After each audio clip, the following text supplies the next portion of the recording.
రోడ్ల మీద నీళ్లు వచ్చినంత వరకే చూసాం కానీ పూర్తిగా నిండిపోయింది ఎప్పుడూ లేదు.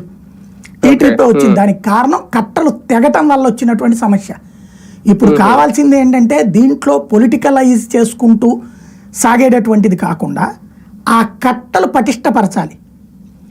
ఏదైతే ఈ డైవర్షన్ కెనాల్ ఉందో, బుడమేరు డైవర్షన్ కెనాల్, దాన్ని ఇప్పుడు ఇదివరకు ఎంత ఉంది, పోలవరం కోసం కట్టినటువంటిది 17,500 క్యూసెక్కుల నీళ్ళది.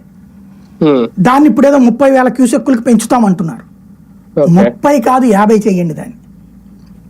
ఎందుకంటే హైయెస్ట్ వాటర్ లెవెల్ని పరిగణలోకి తీసుకోవాలి మనం. హైయెస్ట్ వాటర్ వచ్చింది మొన్న 50,000 కాబట్టి 50,000 క్యూసెక్కులు వెళ్ళేటట్టు చూడాలి. ఎందుకంటే 2 ఆల్టర్నేటివ్ కూడా ఉంది కాబట్టి మనకి. ఇప్పుడు బుడమేరు కాలం ఉంది కాబట్టి అటో 10,000 15,000 క్యూసెక్కులు అయితే ఇటు పక్కన ఒక 35 అయితే 50 అవుతుంది.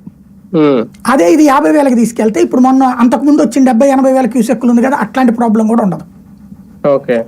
అది మెయిన్ ఇష్యూ.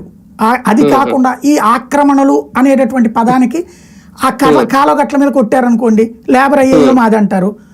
ఇకపోతే పరివాహక ప్రాంతం కొట్టాలంటే ఓ 10 లక్షల ఇల్లు కొట్టాల్సి వస్తాం. అది సాధ్యం కూడా కాదు. ఎందుకంటే అవన్నీ రిజిస్టర్డ్ ల్యాండ్స్, పట్టా భూములు కాదు, ప్రైవేటు భూములు. ఆ ప్రైవేట్ భూములకి ఉడా పర్మిషన్స్ ఇచ్చింది. అసలు ఉడానే కాలనీ వేసింది కదా. ఇప్పుడు నిన్న మునిగిన దాంట్లో లేబర్ కాలనీ ఉంది. లేబర్ కాలనీ అనేటటువంటిది రాష్ట్ర ప్రభుత్వానికి సంబంధించిన లేబర్ డిపార్ట్మెంట్ కాలనీ. అది ఏపీ హౌసింగ్ బోర్డు కాలనీ ఉంది. అదెవరిది? హౌసింగ్ బోర్డు డిపార్ట్మెంట్ది కదా. అది ఆక్రమణ కిందకు